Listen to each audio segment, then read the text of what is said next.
So firstly, again, thank you very much for joining us. I'd just like to run through a few quick ground rules before we go too much further. So if you can all rename yourselves on Zoom to be your participant serial number and then your first name and your last name, and also your gender pronouns. This will just help us to call on you if we need to at any point during the session. We also ask if you could please keep your camera and microphone turned off for most of the session. This will just help ensure the bandwidth, and hopefully everybody will be able to hear us and access their training.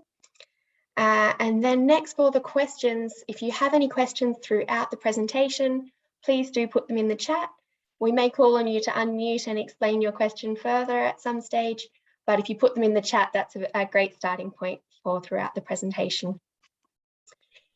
If you have any questions about the technical support, you'll see that we have a great production team online today. You can see those people with the P in front of their name. So if you have any technical issues or questions, then please send a message to any of the production team. Okay, it looks like we're still getting a couple of people in, but we've got a really good attendance here today. So I've got about 30 people here. So thank you very much for joining, and we hope that you enjoy this follow-up training. By way of introduction, my name's Amanda. I'm a young and emerging evaluator from Australia. I'm currently working as a uni career development consultant for UNFPA, and I also work for a consultancy company as well. So I do a little bit of everything. And I'm joining you from Australia. So it's great to see how many people we have joining from all over the region. Please do continue to introduce yourselves in the chat. It's nice to meet you all there. We have two key training objectives for today. This is to enhance your knowledge and skills in relation to evaluation, and also to be able to strengthen the networks of young and emerging evaluators in the region. So it's really great to see so many of you joining. This is already a great step towards that second objective. And we've got a really interesting presentation coming up today. So keeping these in mind as the key objectives. I'd like to welcome Hasiti to give the opening remarks. So Hasiti is a very active regional YE. She is a co-leader of Evaluators Asia and Evaluators Sri Lanka, and she's also lead for the Asia Pacific Communication Hub. So Hasiti, if you're there, the floor is yours. Thank you, Amanda. So good morning, good afternoon, and good evening to all of you.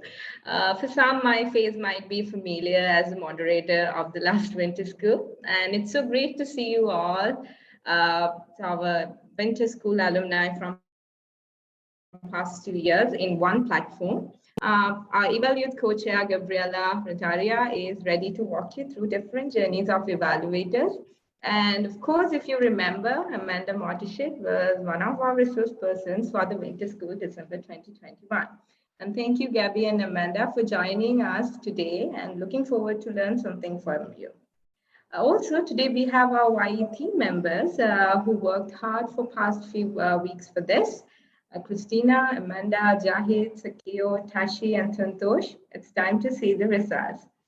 So Amanda already gave a brief about the background and expectations of today's training.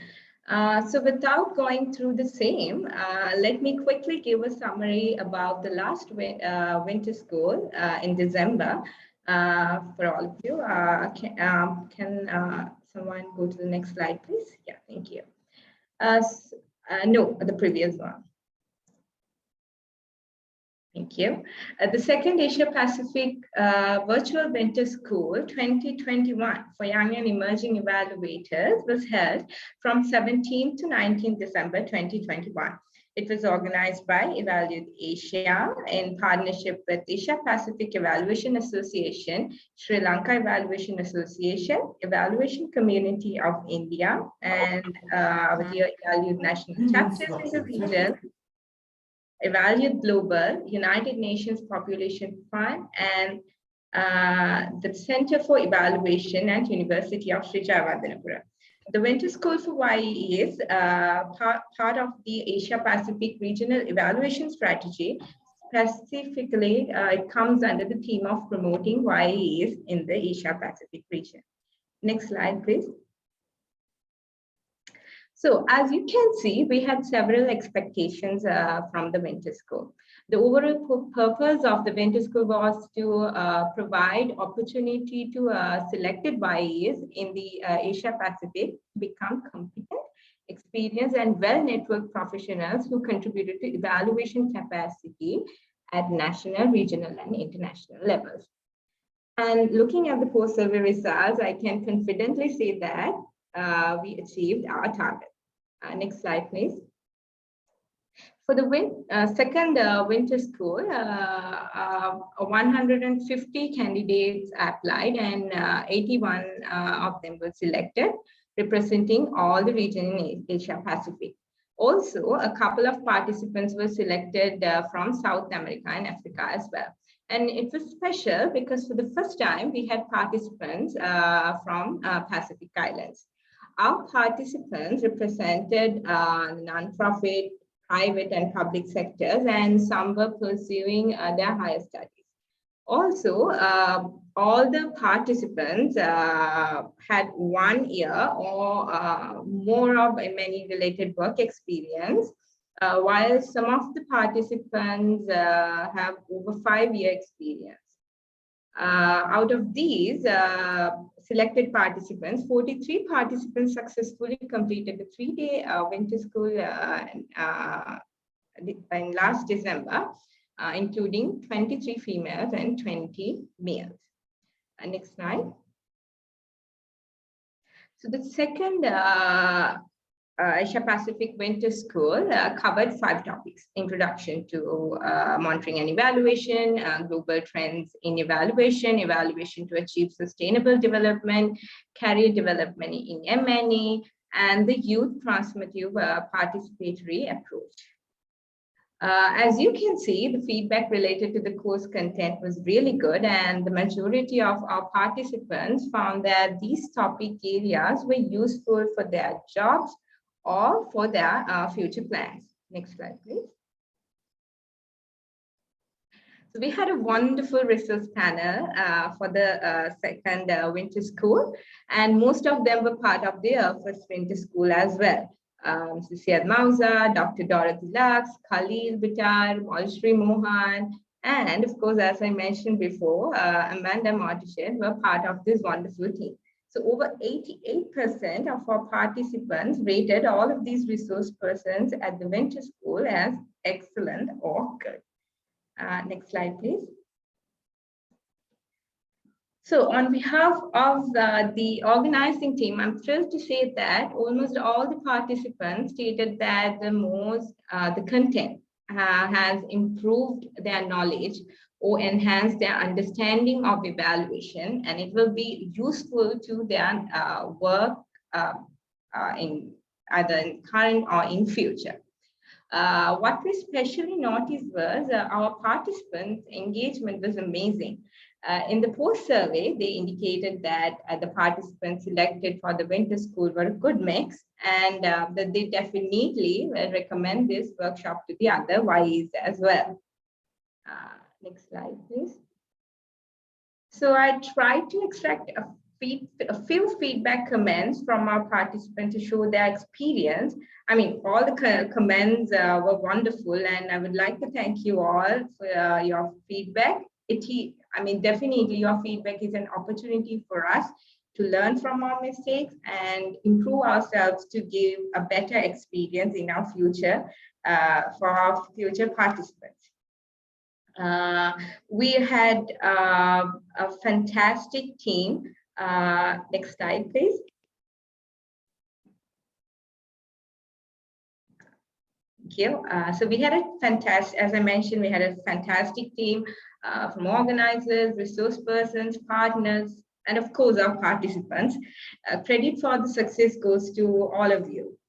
For the Winter School, you might not be a participant again, but definitely you can join our future trainings and other events.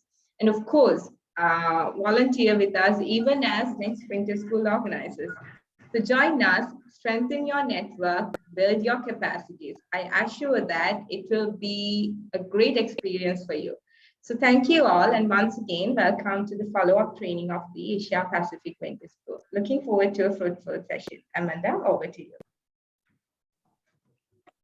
Thank you very much, Siti, for that very useful summary. As Siti mentioned, the last winter school was great, and we had such a great team organising it, but we look forward to hopefully welcoming some of you for future organising for events, and to seeing you around for future events as well. Okay. Now I would like to give the floor over to Gabriela Renteria. So Gabriela is the chair of Eval Youth Global Network and works as an independent consultant for M&E. We're very lucky to have Gabby here today. She has extensive experience both through Eval Youth at the global level, but also more generally with M&E.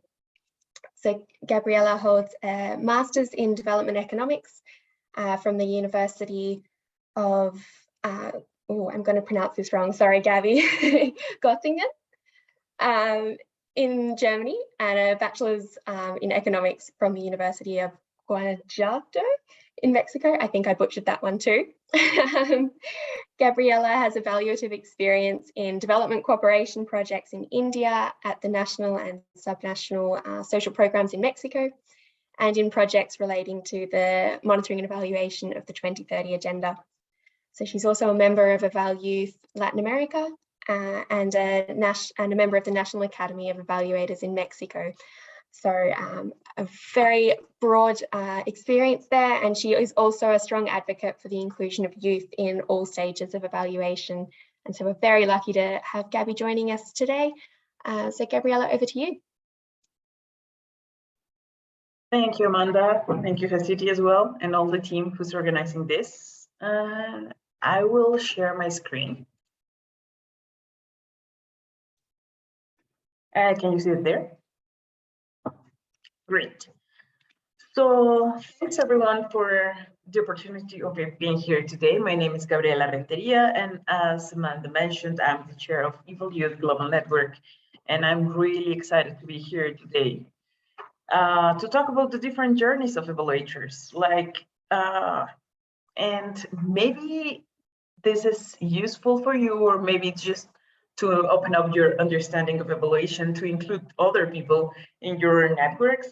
But I really hope that we can discuss and chat a little bit.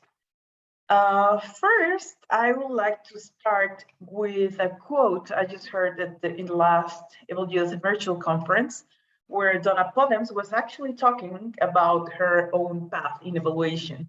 This quote is from Douglas Evans, and he said, basically this sums up my career in evaluation. And I want to share it with you because today I actually will share my experience, and because somebody told me that sometimes it's what evaluators need, to see themselves in the eyes of others and to share their experiences.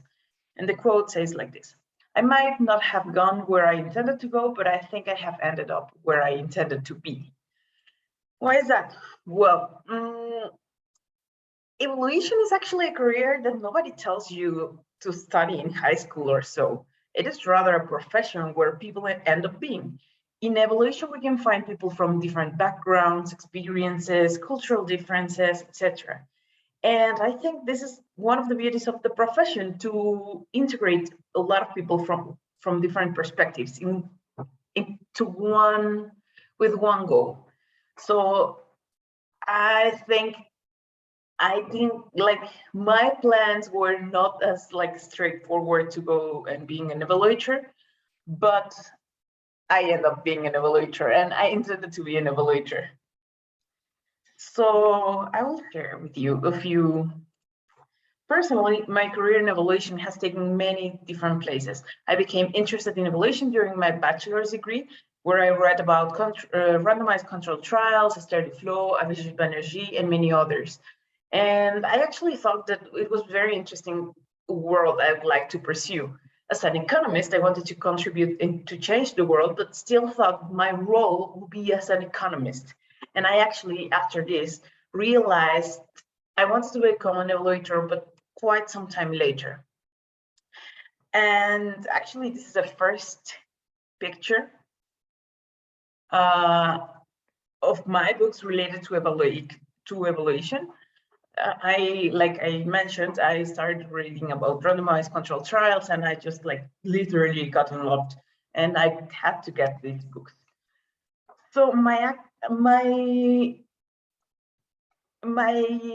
experience in evaluation in that time when I was doing my bachelor studies, I knew I was interested in evaluation and development, and I started out my career as an analyst in the government of the state of Guanajuato, my home state. There I realized of the importance of evidence for improving people's lives. Sometimes we just take it for granted, but I really want to stress out about this. Like, when I was working there, I learned that sometimes decisions can be very political, but also the decisions can be taken using evidence. And it is our job as evaluators, as analysts, to contribute to that goal, to try to encourage people to use more of this evidence we are actually getting. In that job, I was also in charge of writing reports and making data appealing so people actually could use it for improving policies, for taking decisions. There I learned, like, it was my first job ever, and there I learned that there's actually no job that is like, that it's not important or that it's less important, because even though it was a very entry-level position, it gave me a lot of experience in these topics, and also allowed me to connect with people who were actually taking decisions that have an impact on people's lives. The skills I gained at that point were very important for my career. And ever since, I have been a bit of analyst and a report writer and database person. At that point, I actually didn't feel I was an evaluator. I felt the challenges were a lot for a young person, and I don't know if you've experienced it. And I don't know if you've experienced, but like sometimes as a young and emerging evaluator, it's like you don't have enough experience or you don't have enough knowledge of the world or so. But I just didn't feel myself as an evaluator, even though I wanted to be one, but I didn't feel like that at that point. I felt that evaluation was more being an evaluator, actually conducting evaluations. But I learned later on that it was not the case all the time. Then I joined a team as a data collector. And then I felt a little bit closer to be an evaluator. I was like, yeah, okay, now I'm in the field. I'm doing something productive. I'm collecting the data myself. But still, it was like just the first step to become an evaluator. I always like to study and to investigate, and I had the chance to bring up that research part of myself to develop methodologies for social programs, and learned quite a bit. Because as I was in charge of developing methodologies to analyze indicators, to analyze monitoring and evaluation systems of specific programs, I had to learn and investigate a lot. So I felt like this researcher, but not that much of an evaluator. Then I actually decided to make a radical change in my life and decided to work independently as a consultant. And since then, I think I have learned more from evaluation than in my entire life. There, I was in charge of my own projects and became a team leader.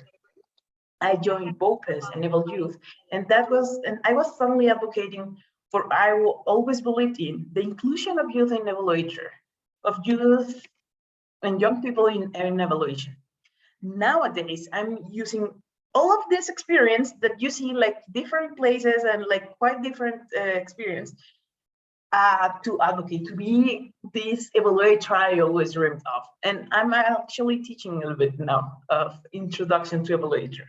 But how was this curve for me? And I hope that you can relate to it. And it happens to all of us. As time passes, and especially since I'm a consultant, I was like, okay, this seems fun. I can work on my own projects. I can work on the things I'm really interested in. And then I learned, what was I thinking? This is very hard. Like trying to get projects on your own, it's really, really hard. But then it's like in this process of getting used to it. But also you can experience phases like, oh, I don't know what I'm doing, but I'm still doing it because I'm in charge of this project. And then it comes like the realization, oh, hey, I get it. I know what this project is about and I can make changes. But as a consultant, I can tell you that sometimes the challenges you face are with other people. As evaluators later on, we'll see one of our roles is just to develop these results. And sometimes these results are not what the people want to use, but that's our job. And even though if we get it and we think it's right, then the context tells you, nope, this is not what we want to do. And then it brings you down to, I know nothing. Like I definitely, even though I built and I lead this evaluation, it's like, I know nothing because these people who's in charge of evaluations, they're telling me that this is not right. But then, like, normally I take a step back and then I think, what's going on? Why this didn't make any sense to these commissioners? And then it brings like to this place of, wait, that made sense. And then suddenly it's just like, I did it. I learned something from the manipulation. This has been my learning curve since, like, I think since I wanted to be an evaluator, but especially I've been facing this learning curve since I've been a consultant. But still, even though I think I've learned quite a bit and that my projects have been like in a very variety of topics, I think there's still some pieces and I need to collect them. I think that's one thing of like, I've heard from many evaluators that this profession is like a never-ending puzzle, even though you have experience and you have the knowledge of something. And as this profession is very open and flexible, it's like a unfinished puzzle. And yeah, well, evaluation now with all of these experiences makes a lot of sense. And I have discovered that this profession can have very different roles and all of them are very, very important. As an economist, I always say it depends. It depends on like your role, it will depend on your interest. And I have learned that evaluation is a system in which each and every part takes a very important role. That it seems that always is like a non-finished system, but somehow pieces are completing your puzzle. I mentioned before I heard a quote from Donna Podens, and I think like I will quote her here a lot. But she wrote a very famous book that it's called Being an Evaluator. And she recalls like different roles of evaluator. And I don't know if you have faced in your career these roles. One is interpreter. What are we interpreting? And I think it's just like getting all the information and kind of trying to make sense out of it. We as evaluators can be a cruciverbalist. A person is helpful in creating or solving crossroads puzzles, because we get a lot of information and then we have to make sense of, we have to tell a story. But also evaluators have to be a diplomat to give the results in the most diplomatic way, because sometimes you have to tell ugly truth. And sometimes you have to say things that people don't want to hear, that their program is not right. But we have to deliver those results of our evaluations. Sometimes evaluators can be a manager, lecturer, scholars, but also, and I personally like to think that evaluators can be detectives, because then we're trying to solve a puzzle. What's going on here? Why is this intervention or program being successful or not. And actually, I really like this list that Donna mentioned in her book. But I also think that evaluators can be advocates, agents of change, and that evaluators can also be the therapist of the people who's involved in an evaluation. I don't know if you've experienced, but I've been doing some interviews and focus groups of people who are managing programs and projects, and sometimes they just want to share what they are living and what's going on in their lives, and why sometimes the design of an intervention it's not as critical as, or it's not going as planned, because there are some things in the middle that can take down a program, that some risks are not being considered. And evaluators can be that person when you interview people who's involved in a program or a project. We can also be those therapists, people who are listening to the people who are involved. But also we as evaluators can be a scapegoat and be the people who to blame. Not going to lie, it can be hard, but like that's our job, and that's what we have to do. Like we have to develop these soft skills to actually take most of these roles, no matter how or particular how we are related to an evaluation or how we are related to an intervention. Sometimes when I talk about evaluation and why I like this profession, people tend to think that it sounds a lot like a research. And one of the first things to share is that evaluation and research can be very different, but also can be very similar. Research focuses on gaining the conclusions of facts that can be generalized, these theoretical outcomes, but also evaluation, like on the other hand, evaluation focuses on specific and applied knowledge. We want to know what's going on in a particular project, what we want to discover why an intervention, even though if theoretically it's perfect, why it's not working properly. So that's one of the difference between research and evaluation.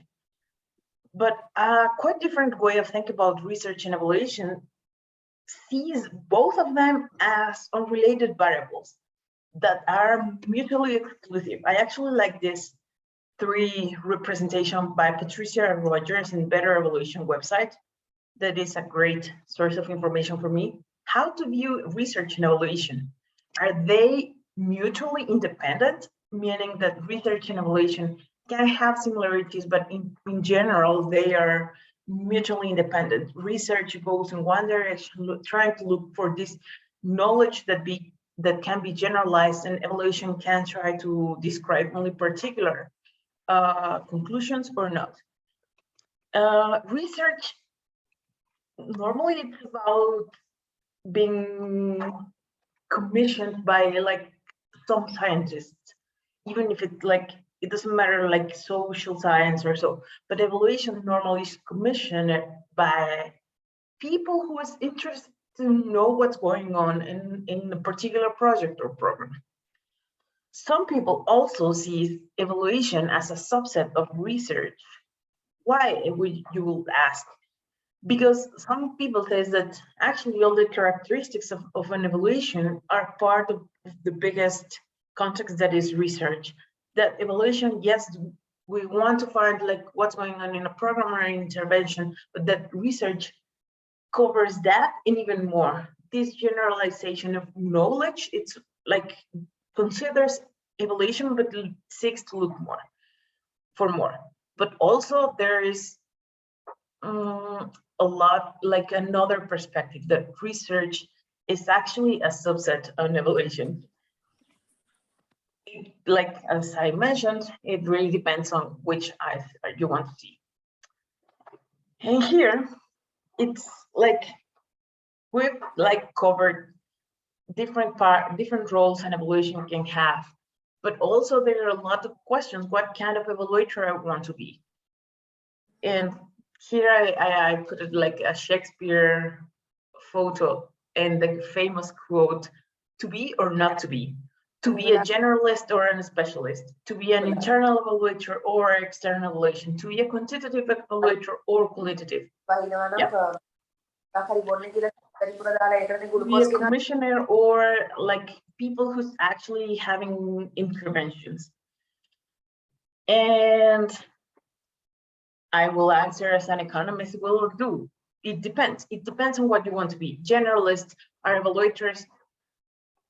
Like generalist evaluators need knowledge of various evaluation approaches, theories, models, experiences, more like a broadened area knowledge.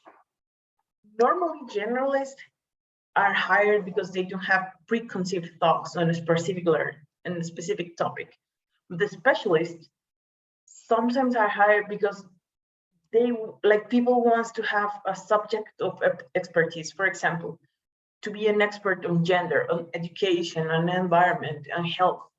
And this normally it's just like pure luck or pure coincidence, or if any of you have like any specific knowledge or training in health or education and you're hired as an evaluator, maybe you can try to, or you could try to approach your career in that direction, kind of being a specialist in the topic that you have received training.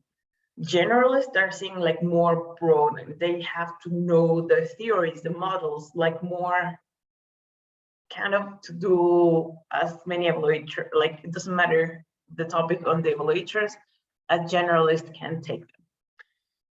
Another question is to be or not to be an internal evaluator, or to be or not to be an external evaluator.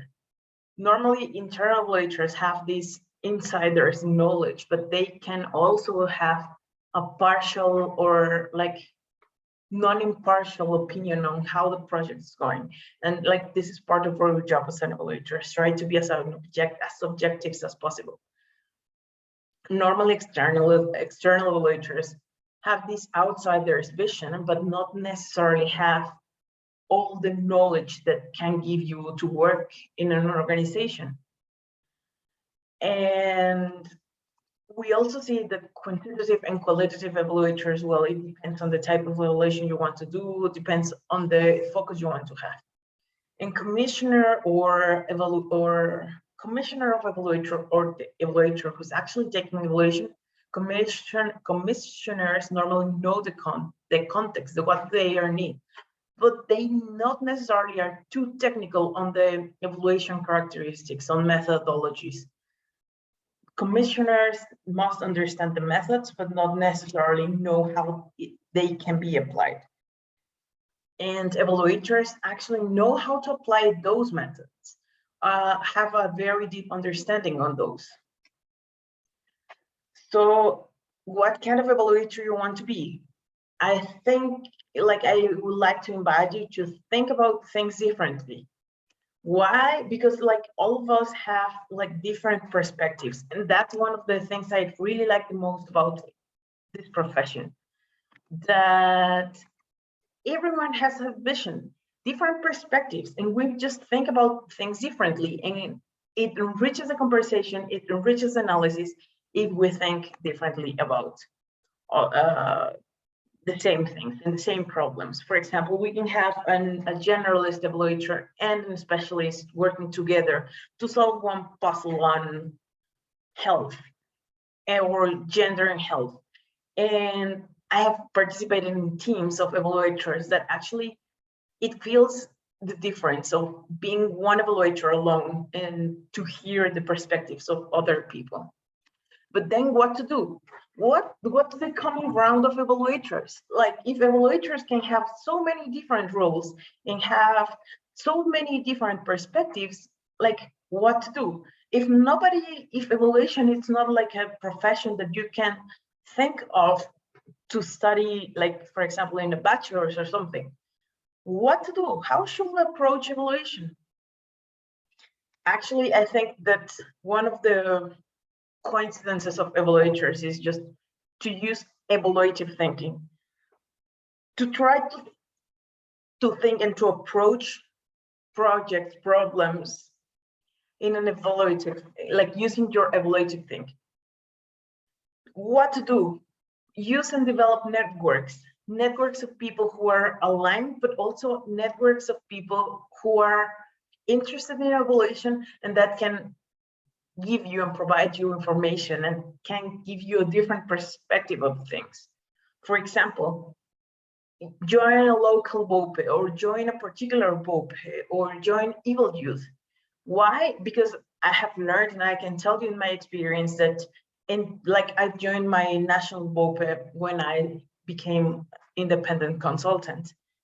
And I learned there that everything I knew, it was relative and that it really depends on the context. And that I can learn, like we can all learn from all the others who are in these networks. And this is a general organization that doesn't have like a specific topic, for example, as gender, as health, as many others. And that actually has enriched my perspective of the evaluation world more than any evaluation I've done. Why? Because then we share what we're doing and we share different ways of looking at things. If you're interested in, like, if you know already what kind of evaluator you want to be, look for a mentor, look for somebody who actually can guide you and can give you some experience on how to pursue your career. For example, if you want to be an evaluator who only specializes in education, why not look for a mentor who's actually doing that? You will learn a lot. You have to make your decision. That doesn't mean that you cannot change. I just show you beforehand, like all the ways and all the roles I have taken, because I know that I'm interested in evaluation, but that can take so many different ways. And one thing that I find like really, really useful and valuable is to volunteer and to work on something that is interesting to you. For example, I started volunteering in Evil Youth, and that really changed my life because I knew I was interested in evaluation. I knew and I have faced the challenges young and emerging evaluators face in the real context. And I really wanted to work and to open opportunities for people. And that gave me a whole different perspective. It allowed me to know people that actually have taught me a lot in the past couple of years. As evaluators and using all of this evaluative thinking, we must know that one person cannot do everything and cannot do everything alone. We must be connected and we must bring up ideas from from different places, to look for a mentor, to explore the path you want to be, but also to try to reach and connect in many different ways. As we mentioned, there are different roles of evaluators, as for example, methodologies developer, teacher, database, consultant, analyst, report writer, advocate, data collector, team leader. And what to do in all of these cases? Are all of these cases the same? Are all of these cases like, all of these are related to evaluation, but what can we learn from them? Well, here, in my experience as a methodology developer, you must know and have technical skills, like very strong technical skills. All of like what I'm trying to make here is that all of these skills are very important for evaluators. Technical skills, soft skills, networking, experience, and evaluative thinking. What do we have to have like in order to take the most out of them into the career we want? For example, methodology developer must have these strong technical skills and experience and always use this evaluative thinking. Networking and soft skills are important, but I will personally not put them like in the top on the skills they need. Teachers or scholars. Networking is important, soft skills, technical skills, because if not, how to approach and how to provide all of this information to people and experience, and I think it's very important. As database, what do we need as database? Evaluative thinking, technical skills. Yes, soft skills to understand what people is asking, what people request, and what people need. I think networking and experience is valuable, but I will not put them in the first two skills to be database. As a consultant, personally, I just share with you, it's like very challenging. So I think all of them are very important. A report writer, I think like evaluative thinking, technical skills are very, very important. And soft skills and networking and experience will be like, for me, the second part, because then they are needed. Like, of course they are needed to understand the needs of the people.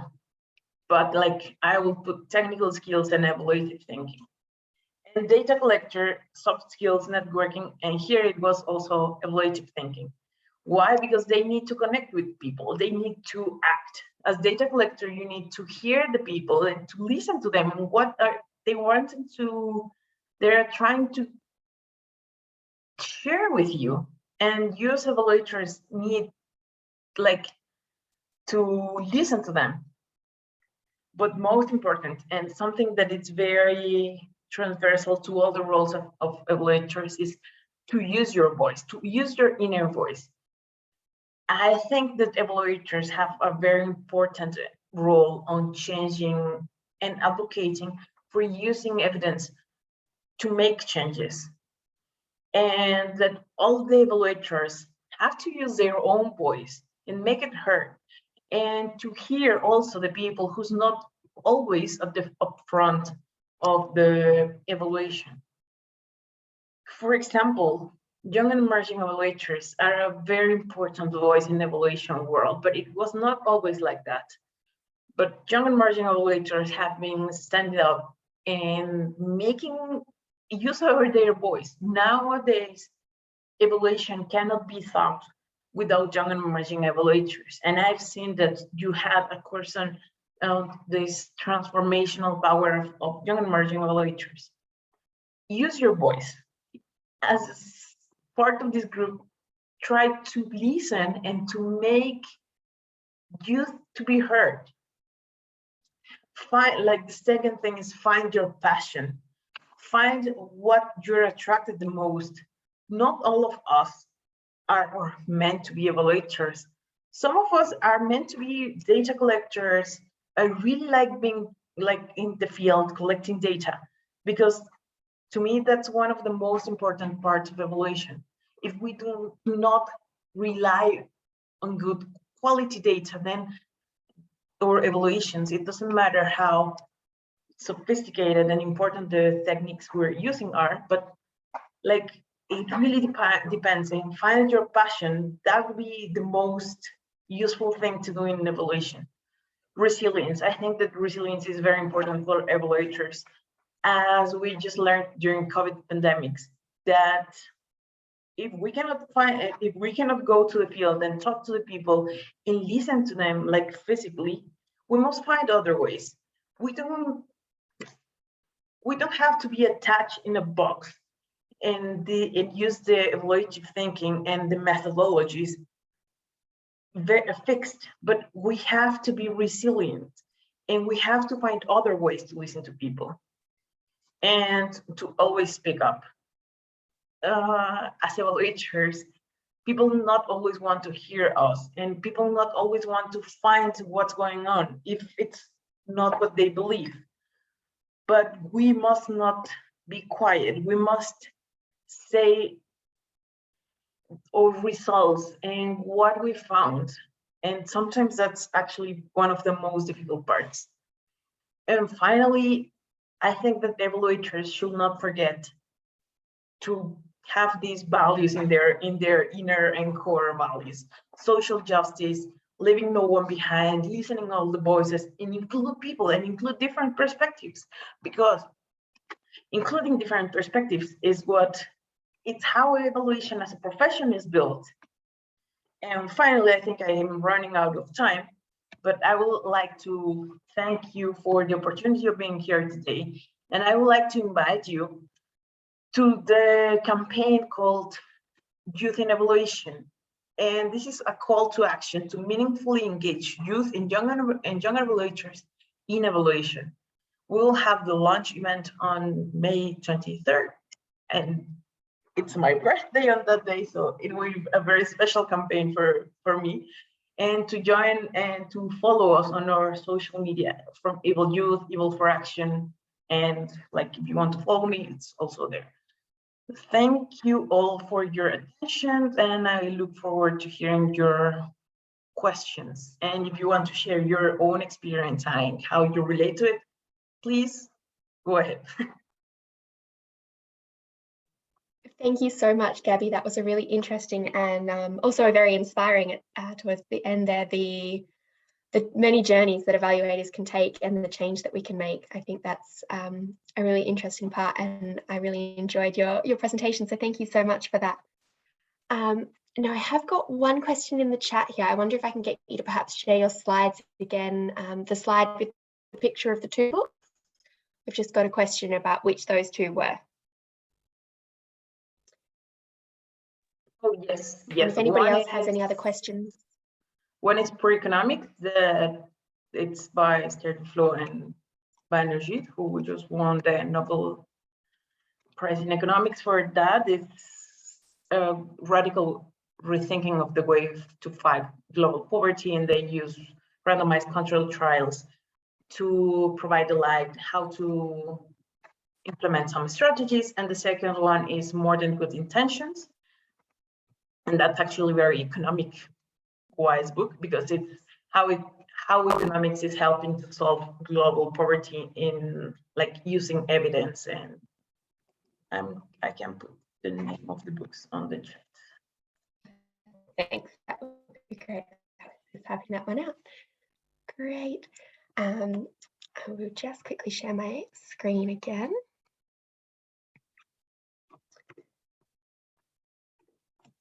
Okay, so if anybody has any other questions, then please do put them in the chat. We'll see how that goes if we get any. Otherwise, I may ask you to unmute. But Gabby, I do actually have a. Sorry, go ahead. There's a question in the chat. Oh, did I miss one? It came in too soon, too quick. Okay, here we go. Okay, so the key takeaways for Priyanka were that it's about finding your passion, and that the other one is that you grow over a thing to make it your passion. That's a nice phrase. I like that. So based on your experience, what should be the case of choosing evaluation as a career? What should be your motivations? And can we grow the soft skills, especially of storytelling, to bring into writing reports? Actually, I think like it can be related or not. Like it's easier if your passion is the thing you want to grow on. But also, as I just mentioned, like in evaluation, in my experience, it's very useful to have as many open doors as possible. And soft skills as storytelling, it's very useful when writing reports. It's super handy. But also when trying to deliver the results of an evaluation, not only in writing reports, but actually to try to engage people. And to, for example, in an evaluation I did last year, we found that infographics was the most useful way to develop or to share results, because then people could feel attracted, and it was very simple. And visually, it could give like a very good impression. So there are some soft skills that can be used for a lot of things, but how to balance your passion and your interest, and I think that's like the response is actually the balance. For example, like I know my passion is evaluation, and I really want to grow my skills on data visualization, on storytelling. And I know sometimes can be hard, but I really want to do it.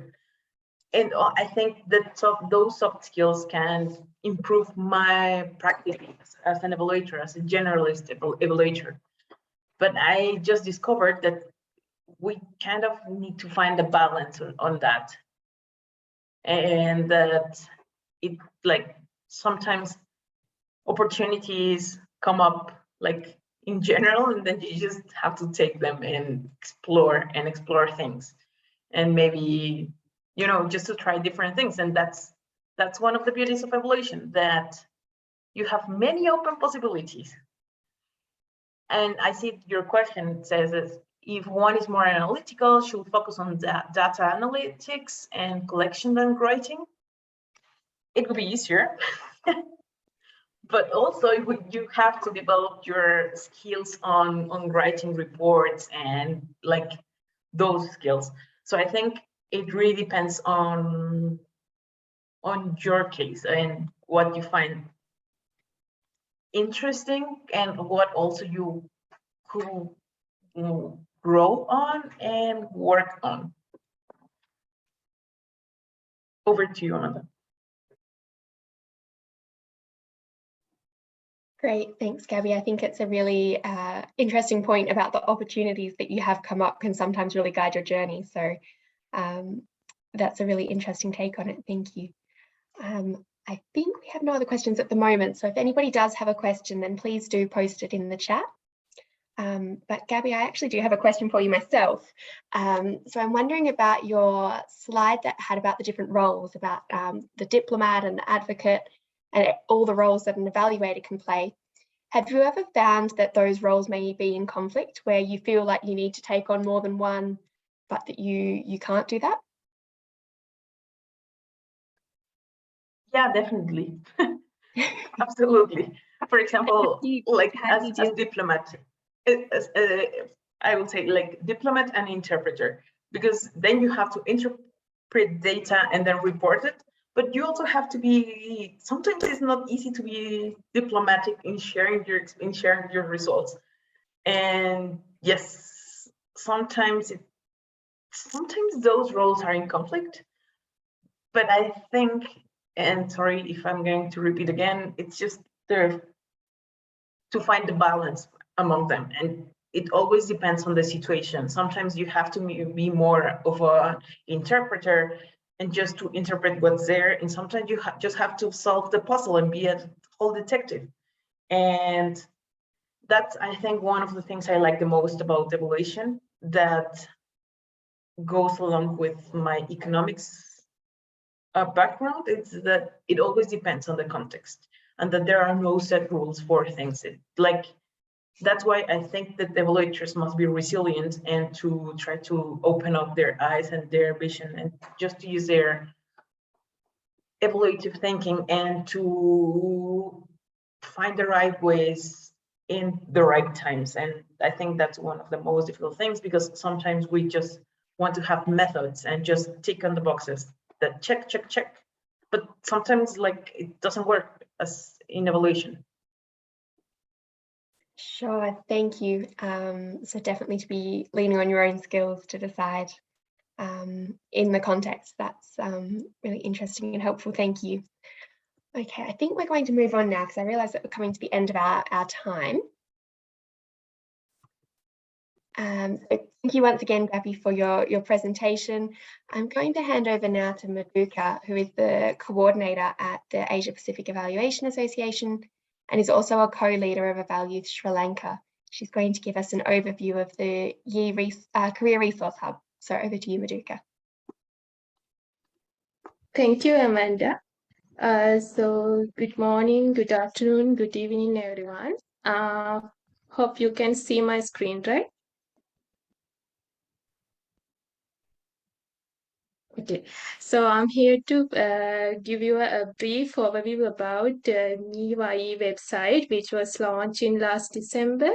This MNE Young and Emerging Evaluators Career Resource Hub website was developed by Philippine Evaluators for Development and Evaluate Asia, Evaluate India, Evaluate Asia, Evaluate Sri Lanka, and Asia Pacific Communication Hub, and PR, and this was supported by Eval partners, and this was established under the project Establishment of Interregional Career Resource Hub for MNE.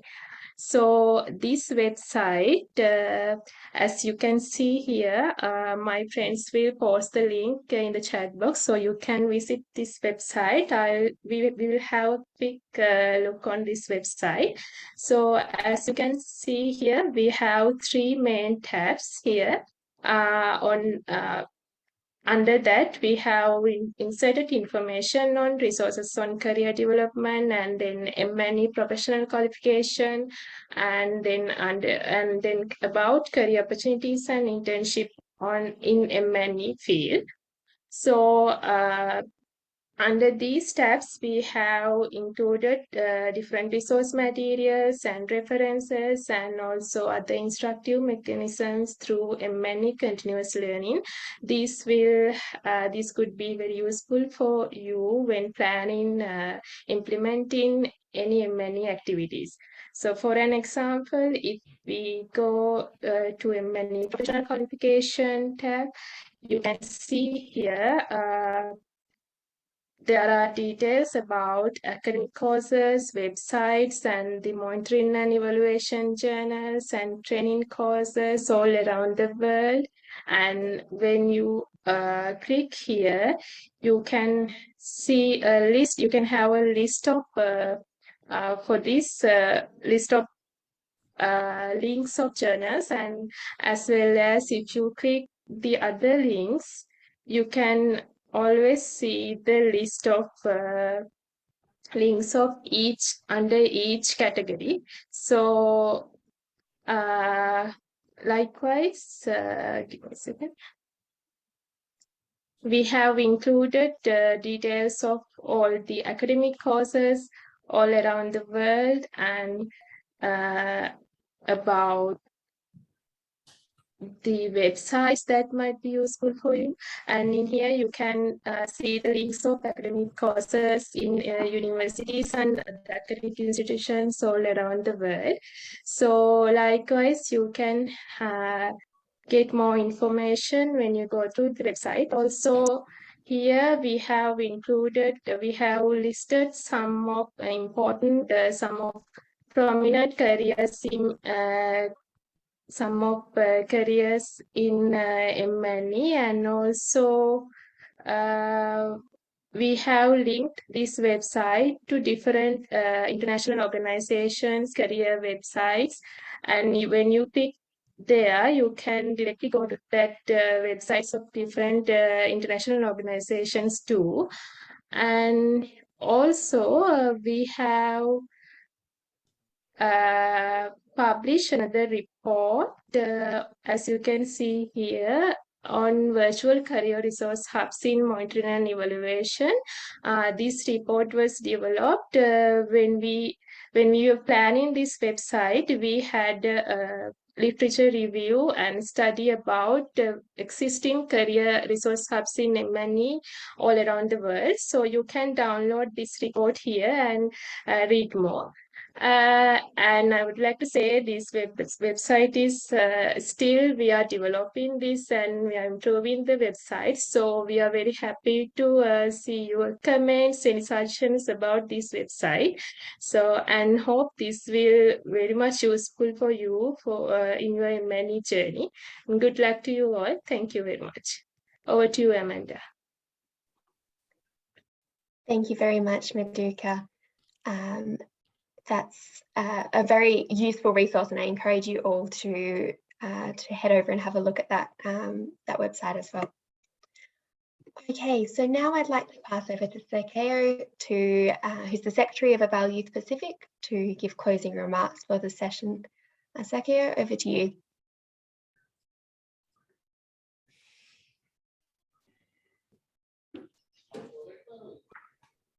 Thank you, Amanda.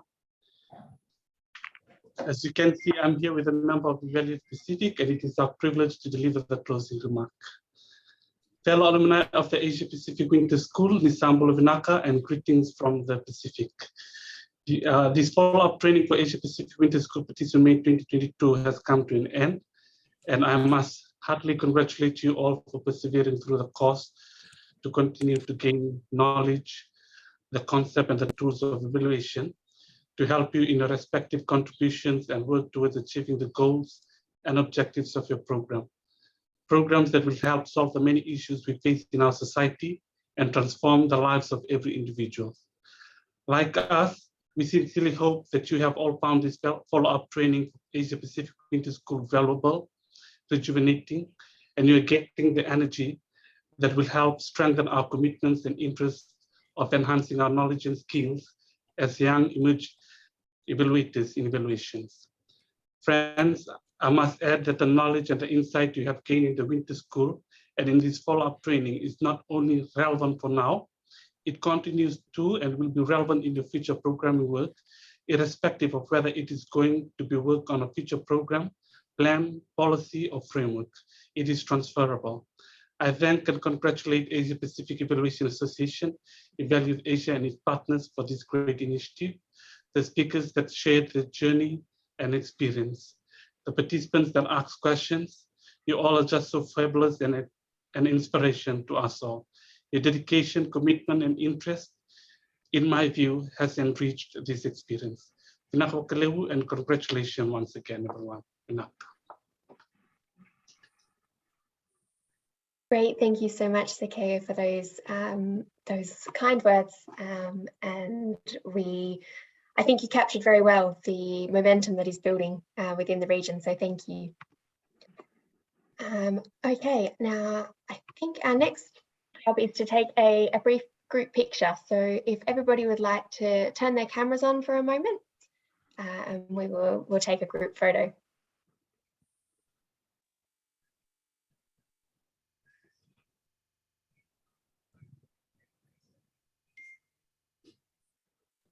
I request Madhuka and Asiti to take the picture, please.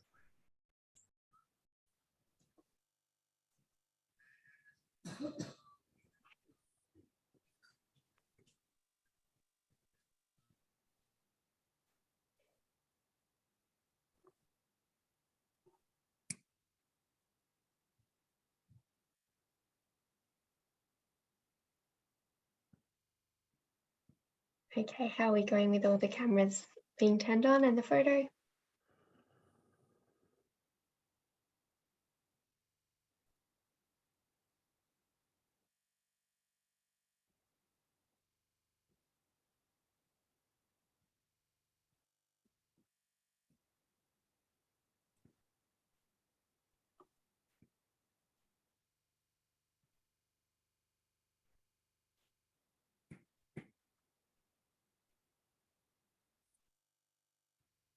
Thank you, everyone.